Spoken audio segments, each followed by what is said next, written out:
The Bank of Japan executed its first government bond buying operations after announcing its new easing policy last week.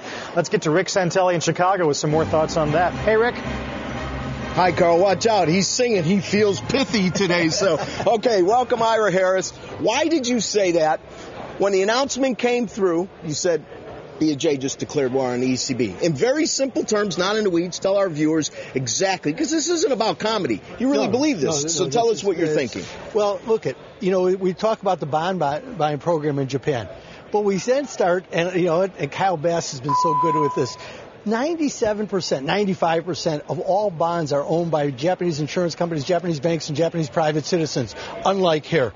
Now, you already have rates at 55 basis points, and you're telling me that you're trying to create 2% inflation, okay? Now, if I'm a Japanese bondholder, I go, wait a minute, this worked. I liked owning Japanese bonds, and everybody's been wrong about it because we're in a deflationary environment, which made my money worth more. Yeah, wait, let me stop you there. People always knock deflation. It's the boogeyman. It's what our central banks would always fight against.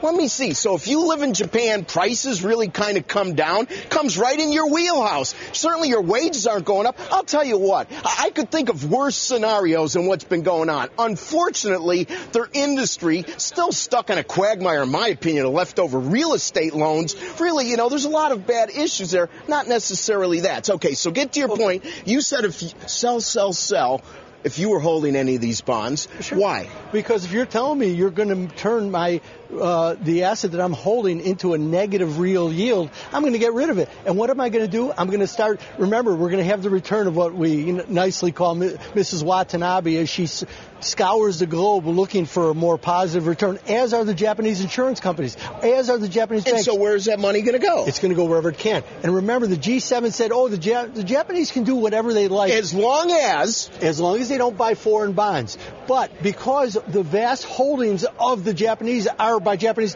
the only place that BOJ can buy bonds, right, to get this QE program is from Japanese bondholders, which is then going to force them out. So, by proxy, they're buying foreign bonds and they're buying foreign assets. And nothing says it more than, as previous interviewers said this morning, the French bonds have dropped 30 basis points in the last 3 days. And Hollande's rating now is about 27%, right, because, of course, he represents the socialist government, and they're trying to do things with taxes that his own people are found to be corrupt in. Once again, the Iron Lady passes away. Everything's fine till you run out other people's money. That's like epicenter of what's going on in France. Well, and don't forget, as you aptly pointed out before, though, the Japanese are starting at 55 basis points, right, on, and that's another key thing, right. On the JGB. So when quantitative easing started here, we were at 3.5% in a 10-year. So this is looking a little crazier by the minute. So they take Ben's plan years late. We're going to have to see how it turns out. Right, and they are following this plan. As I said on the blog, and I like to laugh about a Billy Joel song, we didn't start, Kuroda was singing karaoke this weekend. We didn't start this fire, but they finally caught on. And now with the bailiwick, the whole thing of this is going to fall into the lap of the ECB, and Draghi just, he has to play to get through the German elections. But if if Europe politically starts to ignite this summer, he's going to have a real problem. So once again, you also said this. Let's watch the automakers in Europe, Germany in particular. That's your barometer as to the fun level of what's going on in the Japanese buyback programs. Back to you. Thanks to Ira for getting that song in my head. I appreciate it very much, Ira. And Rick Santelli.